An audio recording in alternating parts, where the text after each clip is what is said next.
నమస్కారం, అహల్య న్యూస్ కి స్వాగతం. ఈనాటి ముఖ్యాంశాలు.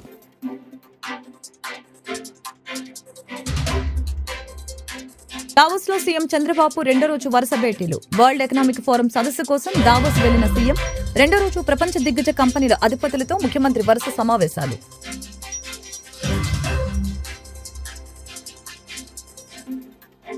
డిప్యూటీ సీఎం అంశంపై ఎవరు బహిరంగంగా మాట్లాడవద్దని జనసేన కేంద్ర కార్యాలయం సూచన. కూటమిలో కలకలం రేపుతున్న డిప్యూటీ సీఎం అంశం, దీనిపై మాట్లాడవద్దని ఇప్పటికే ఆదేశాలు జారీ చేసిన టీడీపీ హైకమాండ్. సోషల్ మీడియాలో కూడా స్పందించవద్దని జన సైనికులకి జనసేన ఆదేశం.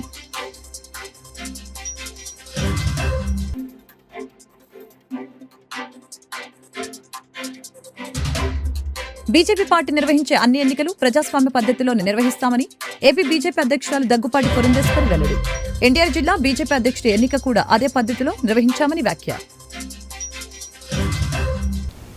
దావోస్ లో సీఎం చంద్రబాబు రెండో రోజు వరుస భేటీలు నిర్వహిస్తున్నారు. రెండో రోజు ప్రపంచ దిగ్గజ కంపెనీల అధిపతులతో ముఖ్యమంత్రి వరుస సమావేశాలు నిర్వహించారు. Especially CAI has to do so much for me. When 1995 there is no takers for CAI. I was only the person, only chief minister to promote, to associate with CAI for business. Continuously 6-7 times we had CAI partnership summits. That was the beginning. And I had a very good experience with Tata also. We have done technology breakthroughs so many types, so many areas. That is the best experience for me. Here I had a track record. There is a proof of concept. Just like industrialist, I am also having that proof of concept. Not decades. Within 2.5 decades, Hyderabad is the proof of concept today. Most livable city in India. All, you name any advanced technologies, everything. Either pharma, IT, BT, or finance, sports, everything, hospitals, everything we have done. We promoted, our people have done extremely well. One example, if all of you can see, 25 years back, that is early 90s, Bill Gates invented internet. 91, India started economic reforms, introduced economic reforms. From then onwards, I want to take advantage of it. I started in Andhra Pradesh, second generation reforms. Now anywhere if you go, so many Indian entrepreneurs and Andhra entrepreneurs. India is having one advantage, biggest advantage. First mover in technology, demographic dividend as a windfall gain, entrepreneur skills on their blood. Every person if you see, they are doing extremely well. And also, third one if you see, most acceptable community globally. I can proudly say, Indians are doing extremely well by serving the global community as on today. It will continue even for future. BJP party నిర్వహించే అన్ని ఎన్నికలు ప్రజాస్వామ్య పద్ధతిలోనే నిర్వహిస్తామని AP BJP అధ్యక్షురాలు దగ్గుపాటి పురంధేశ్వరి తెలిపారు. ఎన్టీఆర్ జిల్లా BJP అధ్యక్షుడి ఎన్నిక కూడా అదే పద్ధతిలో నిర్వహించామని చెప్పారు. నూతన అధ్యక్షుడు అందరినీ కలుపుకొని స్థానిక సంస్థల్లో బీజేపీకి అఖండ విజయం వచ్చే విధంగా ప్రణాళికలు సిద్ధం చేసుకోవాలని ఆమె సూచించారు. బీజేపీ పార్టీ నిర్వహించే అన్ని ఎన్నికలు ప్రజాస్వామ్య పద్ధతిలోనే నిర్వహిస్తామని ఏపీ బీజేపీ అధ్యక్షురాలు దగ్గుపాటి పురంధేశ్వరి తెలిపారు. ఎన్టీఆర్ జిల్లా బీజేపీ అధ్యక్షుడి ఎన్నిక కూడా అదే పద్ధతిలో నిర్వహించామని చెప్పారు. నూతన అధ్యక్షుడు అందరినీ కలుపుకొని స్థానిక సంస్థల్లో బీజేపీకి అఖండ విజయం వచ్చే విధంగా ప్రణాళికలు సిద్ధం చేసుకోవాలని ఆమె సూచించారు. భారతీయ జనతా పార్టీ గుంటూరు జిల్లా అధ్యక్షునిగా చెరుకూరి తిరుపతిరావు ఎన్నికయ్యారు. ఈ మేరకు లాలిపురంలోని బీజేపీ కార్యాలయంలో అధ్యక్షుడి ఎంపిక ప్రక్రియను నిర్వహించారు. పార్టీ పరిశీలకులు శ్రీనివాసరాజు, కుమారస్వామి, కొత్తూరు సుబ్బారావు ఎన్నిక ప్రక్రియను నిర్వహించారు. అధ్యక్షుడి ఎన్నిక కోసం మొత్తం 8 మంది పోటీపడి నామినేషన్ దాఖలు చేయడం జరిగింది. అయితే భారతీయ జనతా పార్టీ కేంద్ర కమిటీ, రాష్ట్ర కమిటీల సూచనల మేరకు చెరుకూరి తిరుపతిరావుని ఏకగ్రీవంగా ఎన్నుకున్నట్లు వారు ప్రకటించారు. ఆంధ్రప్రదేశ్లో గుంటూరు జిల్లాలో భారతీయ పార్టీ బలోపేతం కోసం సమిష్టిగా పనిచేయాలని చెప్పారు. బీజేపీ సపోర్టుతోనే తెలుగుదేశం పార్టీ రాష్ట్రంలో అధికారంలోకి రావడం జరుగుతుందని తెలియజేశారు. ఈ సందర్భంగా నూతన అధ్యక్షుడు తిరుపతిరావు మాట్లాడారు. అందరినీ సమన్వయం చేసుకుంటూ జిల్లాలో బీజేపీ బలోపేతానికి కృషి చేస్తానని చెప్పారు.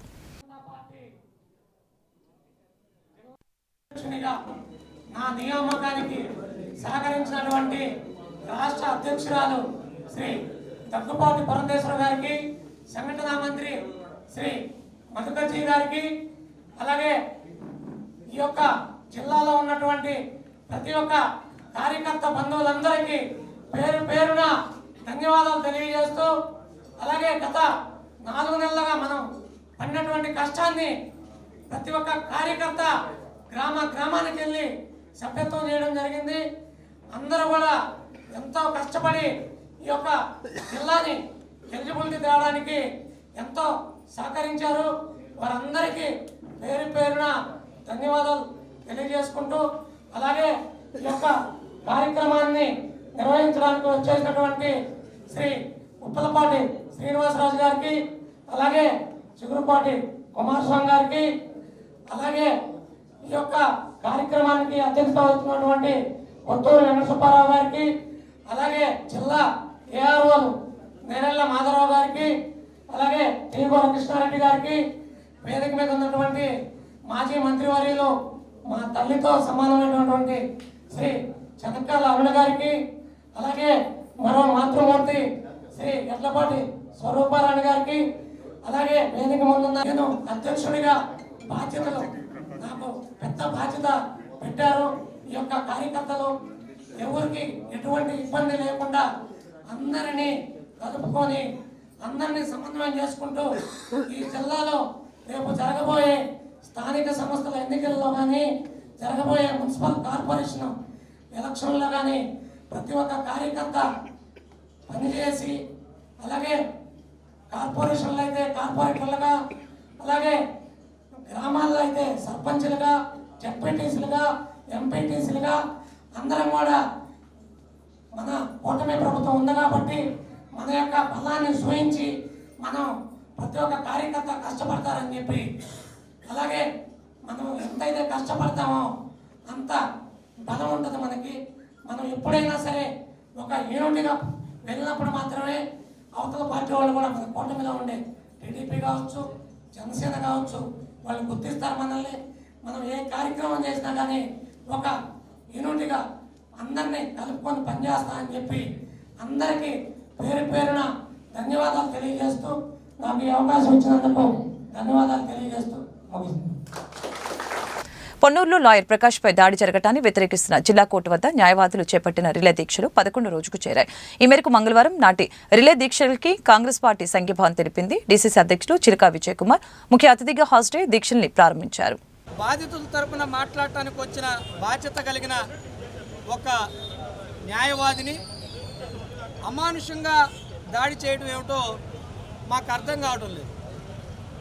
ఈ దాడి వారే చేశారా, వారి వెనకమాల ఏదైనా ఉన్నత వ్యక్తుల కుట్రకోణం దాగుందనేది కూడా ఆలోచించాల్సిన విషయం. మరి చూసుకుంటా ఉంటే ఏ ప్రభుత్వ ఉద్యోగి కూడా ఎక్కడా కూడా అనవసరంగా సమస్యల్ని గోకి కొని తెచ్చుకోడు. అటువంటిది న్యాయ వ్యవస్థలో ఎంతో విలువైనటువంటి న్యాయవాదుల మీదే చేయి చేసుకున్నాడంటే అది వాళ్ళ సొంత నిర్ణయమా, లేక దీని వెనకమాల ఏదైనా సరే ఇంకా కుట్రకోణం ఉందా? ఒకవేళ కుట్రకోణం ఉంటే ఆ కుట్రకు పాల్పడిన వ్యక్తులు ఎవరు? పోలీసుల చేతే దాడి చేయించినటువంటి అంత పెద్ద వ్యవస్థలు ఏంటి? ఈనాడు దాడి చేయించారు, రేపు అవసరమైతే హత్య కూడా చేయించగలరు. ఎందుకంటే వీధి రౌడీలు కొట్టుకోవటం వేరు, ఊళ్ళో మనుషులు కొట్టుకోవటం వేరు. ప్రభుత్వ ఉద్యోగి ఒక న్యాయవాది మీద చేయి చేసుకోవటం చిన్న విషయమేం కాదు. ఎందుకంటే న్యాయవాది అనేవాడు పూర్తిగా సమాజానికి బద్ధుడై పనిచేస్తాడు. అనేక రకాల ప్రభుత్వ కార్యాలయాల్లో సుధీర్ గారు మరి పెద్ద న్యాయ పోరాటం కారణం బేతళ ప్రకాశ్రావు గారిని పొన్నూరులో మరి పోలీసులు తీవ్రంగా హింసించి మరి కొట్టి మరి వారిని నానా రకాలుగా దుర్భాషణ విధంగా చూస్తుంటే ఈరోజు న్యాయం మరి రక్షించే న్యాయస్థానాలు మరి అక్కడ న్యాయస్థానం అంటే లాయర్లు న్యాయాన్ని రక్షిస్తారనే నమ్మకం ప్రజల్లో ఉంది. అలాంటి న్యాయవాదులకే మరి రక్షణ లేకుండా పోతుందంటే ఆలోచించాల్సిన విషయం. మరి న్యాయస్థానాలని పోలీసులు ఆశించాల్సిందే, పోలీసులు కూడా న్యాయం కావాల్సిందే, వారు న్యాయవాదులను కలవాల్సిందే. అయితే మరి సమన్వయం ఎందుకు లోపించింది మరి అర్థం కాని పరిస్థితి. మరి ఈ యొక్క కుట్రపూరితమైన విషయాన్ని వెనక ఏం దాగున్న విషయాన్ని కూడా మరి గవర్నమెంట్ ప్రభుత్వం దీన్ని ప్రత్యేకంగా శ్రద్ధ తీసుకొని మరి ఈ విషయం మీద కేసులు బనాయించి మరి అవసరమైతే దీనికి ఒక ప్రత్యేక న్యాయవాదిని ఏర్పాటు చేసి ఈ విషయంలో కూపీలు లాగి బాధిత బేతాళ ప్రకాష్ గారికి న్యాయం చేయాలని కోరుతున్నాం. మరి ఈరోజు కాంగ్రెస్ పార్టీ ఉందంటే దేశంలో కానీ మరి రాష్ట్రంలో కానీ మరి ఆ పాలన చూస్తే మరి న్యాయవాదులకి న్యాయానికి ఎంతో సహకారం ఉంది. మరి అంబేద్కర్ గారు కూడా మరి కాంగ్రెస్ పార్టీలో ఉండి మరి న్యాయశాఖ మంత్రిగా చేసి మరి ఆయన ఒక న్యాయవాదిగా ఉన్నారు. అలాగే మరి న్యాయాన్ని రక్షించవలసిన బాధ్యత ఏదైతే ప్రభుత్వం ఉందో ఆ ప్రభుత్వం కంపల్సరీ ఉంటుంది. మరి ఆ ప్రభుత్వం మరి ఏం చేస్తుంది ఇందువల్ల మరి ఎన్నో చోట్ల పొన్నూరులో కానీ జనాల్లో కానీ గుంటూరు కానీ మరి కొంత ఆలోచన చేస్తే హైకోర్టు పరిధిలో కూడా మరి బాయ్కాట్ చేయడం జరిగింది. ఈ కారణాలు చూస్తే మటుకి న్యాయవాదులు 11 రోజుల నుంచి గుంటూరు జిల్లా కోర్టు ఆవరణలోని మెయిన్ గేట్ వద్ద గుంటూరు బార్ అసోసియేషన్ న్యాయవాదులు అందరూ బలంగా ఏదైతే పొన్నూరు న్యాయవాది అయినటువంటి బేతాళ ప్రకాష్ గారి మీద జరిగినటువంటి దాడిని తీవ్రంగా ఖండిస్తూ ఎవరైతే ఆ దాడికి పాల్పడ్డారో వాళ్ళందరి మీద చర్యలు తీసుకోవాలని చెప్పి మేము గత 2 రోజులుగా ఈ యొక్క పోరాటం చేయడం మొదలుపెట్టాము. కాబట్టి ఈ యొక్క ఉద్యమం రోజు రోజుకి పెరిగి ఉధృతం అవ్వడానికి అవకాశం ఉంది. కాబట్టి ఇప్పటికైనా పోలీసు వారు మేల్కొని ఎవరైతే పోలీసు వారు ఈ యొక్క దాడిలో పాల్గొని ఉన్నారో వారి అందరి మీద తక్షణమైన చర్యలు తీసుకొని వారిని సస్పెండ్ చేసి, ఎందుకంటే బీఆర్కి పంపించడం ఏంటంటే పోలీసు శాఖలో అదొక ఫార్మల్ యాక్షన్ లాగా ఉండిపోయింది. కానీ దాని మీద ఎటువంటి ఒక స్ట్రింజెంట్ యాక్షన్ తీసుకుంటే ఇంకొక పోలీస్ అధికారి రేపొద్దు ఇట్లాంటివి చేయడానికి భయపడతాడని చెప్పి మేము అనుకున్నాం. ఎందుకంటే ఏదైతే ఇప్పుడు జనరల్గా మనుషులు పోలీస్ స్టేషన్ అన్నా కానీ పోలీసులు అన్నా కానీ భయంతో ఉంటారు. కానీ దాన్ని వీళ్ళు ఇంకా రియాలిటీలో దాన్ని నిజంగా చూపిస్తారు. కానీ ప్రస్తుతానికి చెప్పడం ఫ్రెండ్లీ పోలీసింగ్ అంటున్నారు. ఫ్రెండ్లీ పోలీసింగ్ ఎక్కడ ఉంటుంది అసలు? ఈ రకంగా స్టేషన్కి వెళ్ళి అందరినీ భయభ్రాంతులకు గురి చేసింది కాక మళ్ళీ న్యాయవాదులు ఎవరన్నా లీగల్ ఎయిడ్కి సంబంధించి సపోర్ట్గా వెళ్తే వాళ్ళని కూడా ఇబ్బంది పెట్టే పరిస్థితి ప్రస్తుతం ఉన్న సమాజంలో మనం చూస్తూ ఉన్నాం. కాబట్టి దీనికి తీవ్రంగా మా కాంగ్రెస్ పార్టీ లీగల్ సెల్ నుంచి మా జిల్లా అధ్యక్షుల వారు కూడా మాకు సంఘీభావం తెలియజేయడానికి వచ్చారు. కాబట్టి ఆంధ్రప్రదేశ్ సాంఘిక సంక్షేమ శాఖ మంత్రి డోలా శ్రీ బాల వీరాంజనేయ స్వామి, ప్రభుత్వ విప్ సెంట్రల్ నియోజకవర్గ శాసనసభ్యులు బోండా ఉమామేశ్వరరావు బందర్ రోడ్డు పీడబ్ల్యూడీ గ్రౌండ్లో ఉన్న భారతరత్న రాజ్యాంగ నిర్మాత డాక్టర్ బిఆర్ అంబేద్కర్ విగ్రహం మరియు విగ్రహ పరిసర ప్రాంతాలని అంబేద్కర్ మ్యూజియంని పరిశీలించారు. ఆ మహానుభావుడు మహనీయుడు మనకి స్ఫూర్తి ప్రదాత అయినటువంటి బాబాసాహెబ్ బిఆర్ అంబేద్కర్ గారి విగ్రహాన్ని పెట్టాలని చెప్పి ఆ రోజు ప్రతిపాదనలు చేయటం, అట్లాగే 2019లో తర్వాత వచ్చినటువంటి ప్రభుత్వాలు ఆ విగ్రహాన్ని అమరావతిని విచ్ఛిన్నం చేసి మరి ఇక్కడ తీసుకొచ్చి విజయవాడ నగరంలో ఏర్పాటు చేయాలని చెప్పి ప్రతిపాదనలు పెడతాం.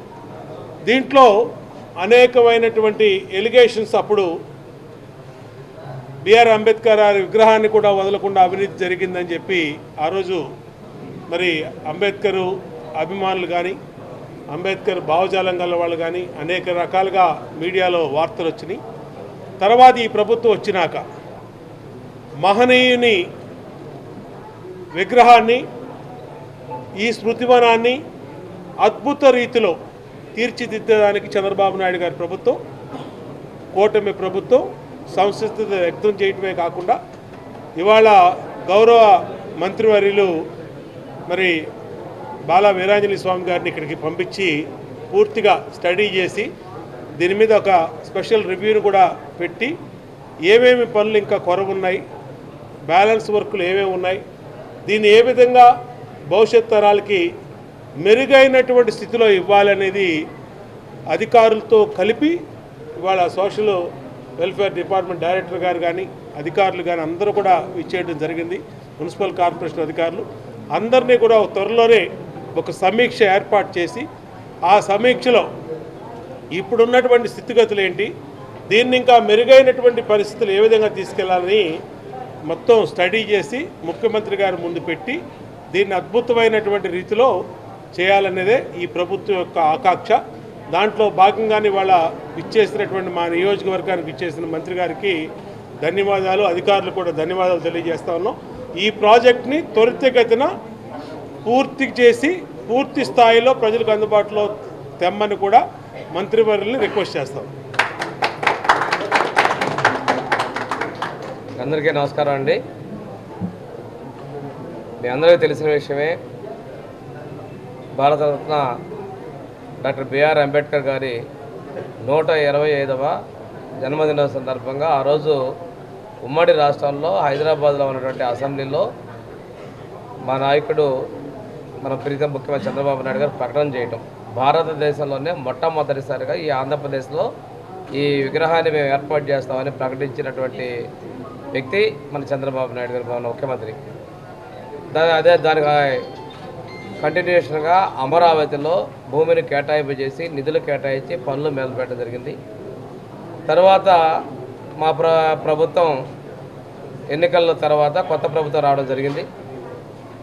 వాళ్ళకి ముందున్నటువంటి ముఖ్యమంత్రి చంద్రబాబు నాయుడుకి ఎటువంటి మంచి పేరు రాకూడదు, ఒక దురుద్దేశం, కుట్ర. ఆ రోజు అమరావతి తీసుకున్నా, పోలవరం తీసుకున్నా, ఈ అంబేద్కర్ స్మృతివనం తీసుకున్నా, గ్రామాల్లో చాలా అభివృద్ధి కార్యక్రమాలు అవి ఏవి కూడా ఏ బిల్డింగ్స్ని కూడా పూర్తి చేయకుండా నిర్లక్ష్యంగా నిరుపయోగంగా పెట్టడం అలవాటు అయిపోయింది. దానిలో భాగంగా అక్కడ ఉన్న అమరావతి స్మృతివనాన్ని తీసేసి అవి పూర్తి చేస్తే చంద్రబాబు నాయుడు గారికి పేరు ప్రతిష్ట వస్తాయనేటువంటి ఒక కుట్ర కోణంతో, దురహంకారంతో ఆ ప్లేస్ నుంచి ఇక్కడ మార్చడం జరిగింది. ఈ కార్యక్రమం ఇది పూర్తి చేశారు. చేసిన తర్వాత ప్రప్రథమ సోషలిస్టు రాజ్య స్థాపకుడు విఐ లెనిన్ 101వ వర్ధంతి సందర్భంగా నగరంలోని లెనిన్ విగ్రహం వద్ద వామపక్ష పార్టీల శ్రేణులు నివాళులర్పించారు. సిపిఐ జాతీయ సమితి కార్యవర్గ సభ్యులు అక్కినేని వనజ, సిపిఎం రాష్ట్ర కార్యదర్శి వి శ్రీనివాసరావు, విగ్రహ committee convener B zamindar, CPI నగర కార్యదర్శి G Koteswararao, CH Baburao, ML పార్టీల నాయకులు పోలారి, దివి కుమార్, అలాగనే ఏఎన్యు విశ్రాంత ఆచార్యులు సి నరసింహారావు, ఇతర ప్రజా సంఘాల నాయకులు, కార్యకర్తలు పాల్గొన్నారు. 107 సంవత్సరాల క్రితం విజయం సాధించినటువంటి లెనిన్ శతవర్ధంతిని ఈరోజు జరుపుకుంటున్నాము. ఆయన జీవించింది 54 సంవత్సరాలు అయినా సరే ప్రపంచానికి ఆదర్శంగా ఒక నూతన వ్యవస్థ, యువతరం యొక్క భవిష్యత్తుకి గ్యారెంటీ ఇచ్చేటువంటి ఒక వ్యవస్థ, సోషలిస్ట్ వ్యవస్థను ఆయన నిర్మించి ప్రపంచానికి స్ఫూర్తిని ఇచ్చాడు. ఆ స్ఫూర్తితోనే భారతదేశంలో కూడా మనం స్వతంత్రం కోసం పోరాడి బ్రిటిష్ వాళ్ళని వెళ్ళగొట్టుకొని ఈరోజు 75 సంవత్సరాల పోటీ స్వతంత్రాన్ని అనుభవిస్తున్నాం. కానీ గత 10 సంవత్సరాలుగా ఈ పెట్టుబడి ఇష్టానుసారం పేటరేగిపోతూ అన్ని రాష్ట్రాలను కబలిస్తా ఉన్నది. అదానీ లాంటి వాళ్ళు మార్కెట్ల విస్తరణ కోసం అశ్వమేధయాగం చేస్తూ పోర్టులు, హైవేలు, ఎయిర్పోర్ట్లు, రోడ్లు, మైనింగ్ మొత్తాన్ని కబలిస్తూ ఉంటే మోడీ, అమిత్ షాలు ఇద్దరు కూడా దాని కాపలాదారులుగా ఎవరైతే ప్రజలు తమ ఆస్తుల్ని, ఆదాయాల్ని కాపాడుకోవడం ముందుకు వస్తున్నారో వాళ్ళందరి మీద, ఆ వర్గాల మీద దాడులు నిరంకుశంగా అణిచివేయటం, కేసులు, ఈ రకమైనటువంటి ఒక ఆధిపత్య ధోరణితోటి ఈరోజు మోడీ, అమిత్ షా పరిపాలన సాగుతున్నది. ఇలాంటి పెట్టుబడి యొక్క అప్రజాస్వామిక చర్యలకు వ్యతిరేకంగా ఈరోజు ప్రజాస్వామ్యాన్ని బలపరచుకోవడానికి, మన రాజ్యాంగాన్ని కాపాడుకొని ప్రజలందరికీ సమాన హక్కులు ఇచ్చేటువంటి, అసమానతలు లేనటువంటి ఒక సోషలిస్ట్ సమాజాన్ని సాధించుకోవటానికి లెనిన్ యొక్క సిద్ధాంతాలు, ఆయన బోధనలు మనకు స్ఫూర్తినిస్తాయి. యువతరం ఈ సోషలిస్ట్ భావాలతోటి ఈరోజు ముందుకు వచ్చే తప్ప క్రమంగా మన దేశంలో యువతరంలో పెట్టుబడిదారు వ్యవస్థ మీద భ్రమలు పోతున్నాయి, తొలగిపోతున్నాయి, నిరుద్యోగం పెరుగుతున్నది, అసమానతలు పెరుగుతున్నాయి. ప్రత్యామ్నాయం కోసం అన్వేషణ ఆరంభమైంది. సోషలిజం తప్ప మరో ప్రత్యామ్నాయం లేదు అనేది ఈరోజు ప్రపంచ పరిణామాలు రుజువు చేస్తా ఉన్నాయి. అందువల్ల లెనిన్ బాటలో యువతరం ముందుకు నడవాలని విజ్ఞప్తి చేస్తూ సెలవు. కామ్రేడ్ లెనిన్ శతవర్ధంతిని గత సంవత్సర కాలం అంతా కూడా ఘనంగా దేశవ్యాప్తంగా, ప్రపంచవ్యాప్తంగా కమ్యూనిస్టు భావజాలం కలిగిన వారందరూ కూడా నిర్వహించుకోవడం జరిగింది. మార్క్సిస్ట్ మహోపాధ్యాయుడు, మార్క్సిజం ప్రాతిపదికగా కామ్రేడ్ లెనిన్ ను అక్టోబర్ రివల్యూషన్ జయప్రదం చేయడం ద్వారా సోవియట్ రష్యాలో సోషలిజాన్ని నిర్మించడంలో ప్రధానమైనటువంటి పాత్ర పోషించిన లెనిన్ భారతదేశ వ్యాప్తమే కాకుండా ప్రపంచ వ్యాప్తంగా అక్టోబర్ రివల్యూషన్ ప్రభావంతో అనేక స్వతంత్ర పోరాటాలు, అలాగే వలసవాదానికి వ్యతిరేకంగా సాగినటువంటి పోరాటాల్లో అనేక దేశాలు విముక్తిని సాధించింది. దాంట్లో భాగంగానే భారతదేశంలో 1947లో అక్టోబర్ రెవల్యూషన్ ఆ ప్రభావంతో 1925లో భారత కమ్యూనిస్ట్ పార్టీ ఆవిర్భావము, దేశవ్యాప్తంగా కమ్యూనిస్టు భావజాలం, అటు సంస్కరణోద్యమం, అటు స్వాతంత్రోద్యమం కలిపి కమ్యూనిస్టు పార్టీలు విరోచితమైన పాత్ర పోషించినటువంటి నేపథ్యంలో మరి కామ్రేడ్ లెనిన్ యొక్క ప్రభావం భారతదేశంలో చాలా పెద్ద ఎత్తున ఉంది. ఆ ప్రభావంతో గత సంవత్సర కాలంలో నేను వద్దంటి ఈ రోజు ముగింపుకు వచ్చింది. ఈ రోజు ముగింపు కార్యక్రమంలో పాల్గొంటా ఉన్నాము. ఈ రోజు దేశంలో ఉన్నటువంటి మతోన్మాద ప్రమాదాన్ని, ప్రజాస్వామ్యానికి ఏర్పడినటువంటి ప్రమాదాన్ని, అలాగే మనము ఎంతో ఘనంగా చెప్పుకునేటువంటి పార్లమెంటరీ ప్రజాస్వామ్యానికి మరి పెద్ద ప్రమాదం ఏర్పడుతున్న నేపథ్యంలో తిరిగి మరి మార్క్సిస్ట్ భావజాలాన్ని, కమ్యూనిస్టు భావజాలాన్ని పేద ప్రజలు, దోపిడీదారులకి వ్యతిరేకంగా సాగేటువంటి పోరాటాలకి అండగా నిలబడేదాని కోసము అందరూ కూడా ముందుకు రావాల్సినటువంటి తరుణం ఏర్పడింది.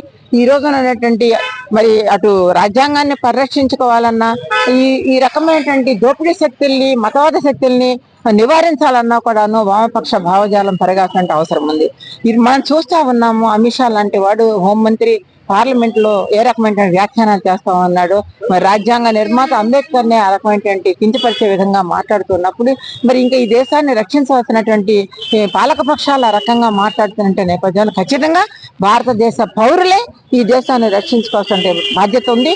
పౌరులందరూ కూడాను ప్రజాస్వామ్య భావజాలంతో ప్రజాస్వామ్య పరిరక్షణకి, రాజ్యాంగ పరిరక్షణకి నడుం బిగించేటువంటి విధంగా ఆచరణాత్మకమైన కార్యక్రమాలు భాగస్వామ్యం కావాలని చెప్పేసి లెనిన్ స్ఫూర్తిని ఈ రోజు తిరిగి మళ్ళీ ఆ రకంగా ముందుకు సాగే దానికోసం అని చెప్పని ప్రతిజ్ఞ తీసుకునేటువంటి అవకాశం ఉంది. ఆ అవకాశాన్ని ఈ రోజు మన అందరూ కూడా సద్వినియోగం చేసుకోవడం ద్వారా దేశాన్ని కాపాడాలని చెప్పేసి విజ్ఞప్తి చేస్తూ ఉన్నాం. Akkineni Vanaja, CPI central committee member. పాడి రైతుల సంక్షేమమే ధ్యేయంగా ప్రభుత్వం కృషి చేస్తుందని అవనిగడ్డ ఎమ్మెల్యే మండలి మంగళవారం అవనిగడ్డ మండలం పులిగడ్డ రైతు సేవా కేంద్రం వద్ద పశు ఆరోగ్య శిబిరాన్ని ఎమ్మెల్యే ప్రారంభించారు. ఈ సందర్భంగా ఆయన మీడియాతో మాట్లాడారు.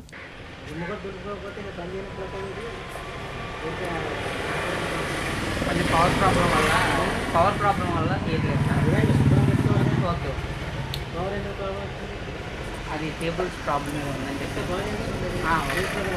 సర్వీసింగ్ తీసుకెళ్ళినప్పుడు జీవికి వాళ్ళు కంప్లైంట్ రేస్ చేసాం సార్. ఈ రోజు నేను రేపు సర్వీసింగ్ పంపిస్తాను.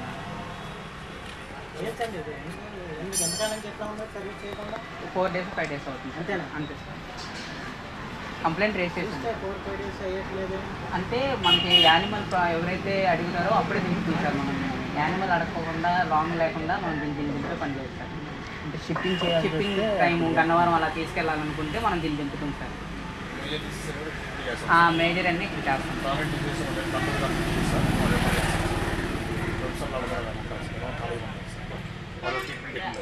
నీట్గా పెట్టుకోండి. Okay okay.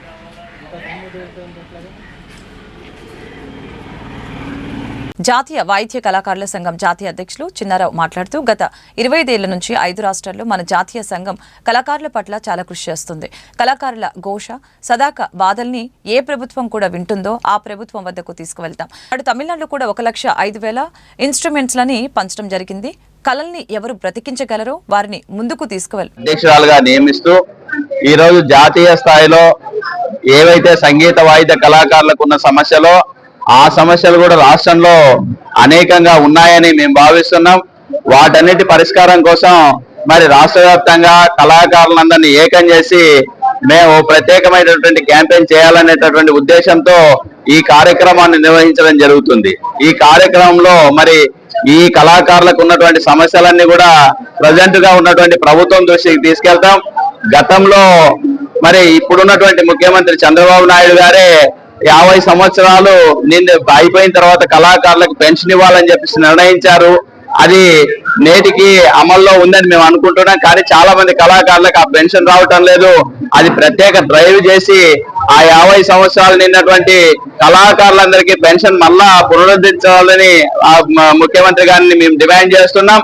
అలాగే ఈ రాష్ట్రంలో కళాకారులు వృత్తిని నమ్ముకొని జీవిస్తున్నారు, కానీ వృత్తికి తగ్గట్టు వాళ్ళకి సరైనటువంటి ఆదాయ వనరులు లేవు. అందుకనే వాళ్ళకి మరి దేవాలయాల్లో పనిచేసేటటువంటి వాళ్ళకు ఒక రకమైనటువంటి జీతాలు ఉన్నాయి. కాబట్టి బయట ఉన్నటువంటి కళాకారులను కూడా ఆదుకోవడానికి కావాల్సినటువంటి ఓ ప్రత్యేకమైనటువంటి కార్యక్రమాన్ని ప్రభుత్వం తీసుకోవాలని మేము కోరుకుంటున్నాం. ఈ కళాకారులకి మరి అందరిలో కాకుండా కులాల వారిగా కాకుండా ఏ కులం వాళ్ళు వృత్తిదారులైనా కూడా మరి కళాకారులకి ఇండ్లని పక్కా గృహాలు ఇచ్చేటటువంటి కార్యక్రమం కానీ, పెన్షన్లు ఇచ్చేటటువంటి కార్యక్రమాలు కానీ, వాళ్ళ పిల్లల చదువులకు కావాల్సినటువంటి అవకాశాలు కానీ సరైనటువంటి రీతిలో కల్పించాలని మేము కోరుకుంటున్నాం. ఈ ప్రభుత్వాన్ని డిమాండ్ కూడా చేస్తున్నాం. నా పేరు మీరాబి, జాతీయ అధ్యక్షులు కల్వి చెన్నారావు గారు నాకు ఇంత పెద్ద బాధ్యత అప్పగించినందుకు ఆయనకి కృతజ్ఞతలు తెలియజేసుకుంటున్నాను. నాకు అప్పగించినటువంటి బాధ్యతల్ని సక్రమంగా ప్రభుత్వం దృష్టికి, మా కళాకారుల సమస్యలు ఏవైతే ఉన్నాయో వాటన్నిటిని ప్రభుత్వం దృష్టికి తీసుకెళ్లి వాటిని న్యాయబద్ధంగా మేము అందరి దృష్టికి తీసుకెళ్లి ఎవరెవరి దగ్గర నుంచి మా కళాకారులకి, పేదవాళ్ళకి, ఇల్లు లేని వాళ్ళకి, ఇంతవరకు కొంతమంది కళాకారులకి ఐడి కార్డులు అనేది లేవండి. ఆ ఐడి కార్డులు పేదరికంలో ఉన్నటువంటి ఇల్లు లేనటువంటి వాళ్ళకి ఇల్లు స్థలాలు కానీ ఇల్లు కానీ వాటి గురించి మాట్లాడి ప్రభుత్వం దృష్టికి తీసుకెళ్ళి చేయాలని చెప్పి చేస్తానని చెప్పి మీ అందరికీ తెలియజేస్తున్నాను. వార్త ముగించే ముందు ముఖ్యాంశాలు మరొకసారి.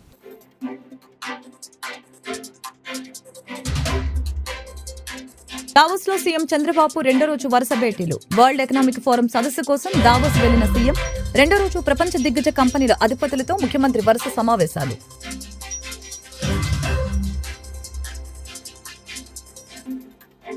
డిప్యూటీ సీఎం అంశంపై ఎవరు బహిరంగంగా మాట్లాడవద్దని జనసేన కేంద్ర కార్యాలయం సూచన.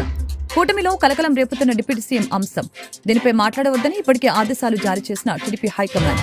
సోషల్ మీడియాలో కూడా స్పందించవద్దని జన సైనికులకి జనసేన ఆదేశం.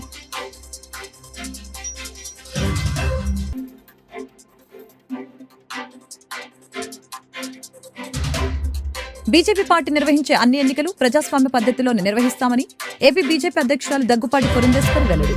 ఎన్టీఆర్ జిల్లా బీజేపీ అధ్యక్షుడి ఎన్నిక కూడా అదే పద్ధతిలో నిర్వహించామని వ్యాఖ్య. ఈ వార్తలు ఇంతటితో సమాప్తం. మరొక బులెటిన్ మళ్ళీ కలుద్దాం. నమస్కారం.